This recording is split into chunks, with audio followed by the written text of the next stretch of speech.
berbicara, berperilaku, serta memiliki sifat seperti manusia.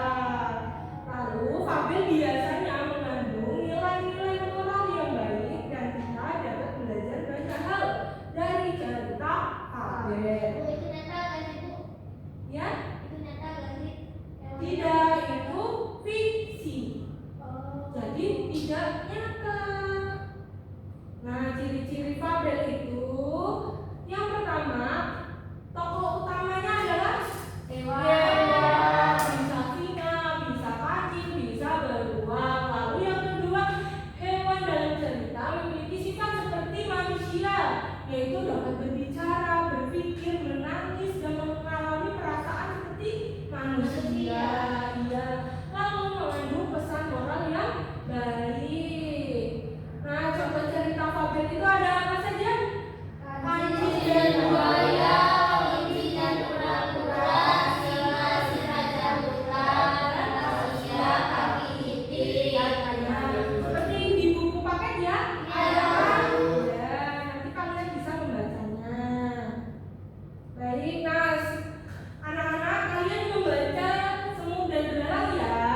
Sesuai yang ada di buku paket. Yuk, Ibu minta tolong kepada Nak Cici membacakan paragraf pertama.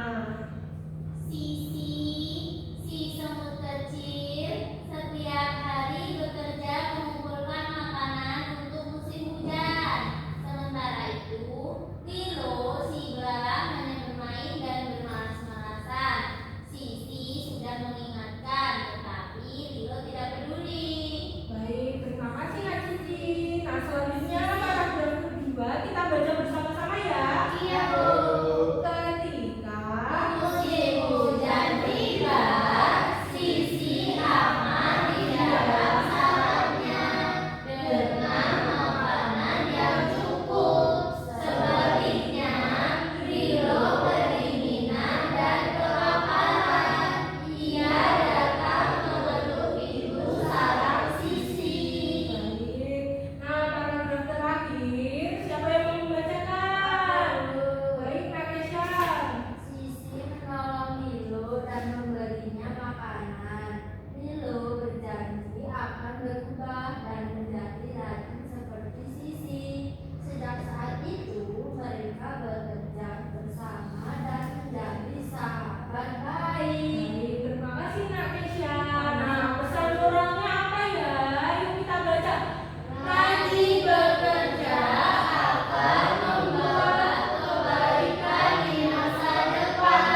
Jangan malas, karena hasil kerja keras akan terasa saat kita membutuhkannya.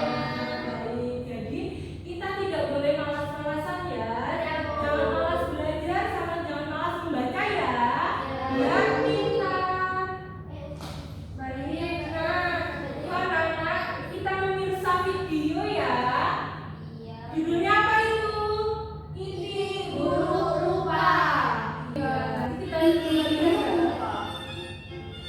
Di tepi danau, di dekat seekor itik yang sedang menangi telur-telurnya.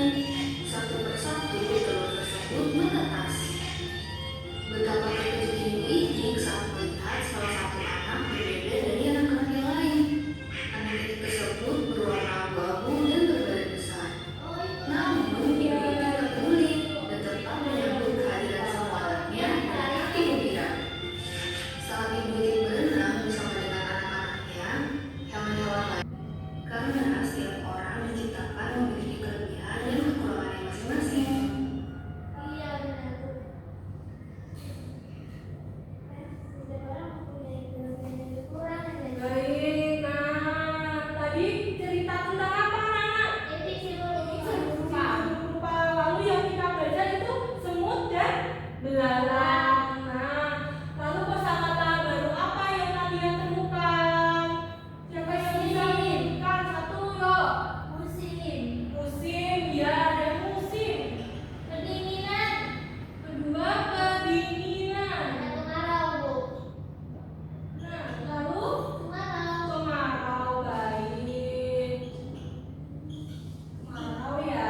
Nah, ketiga kosakata baru ini bisa kalian tulis di buku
Tidak, Bu. Baik, pinter. Nah, hati-hati ya menggunakan guntingnya. Ya, Bu.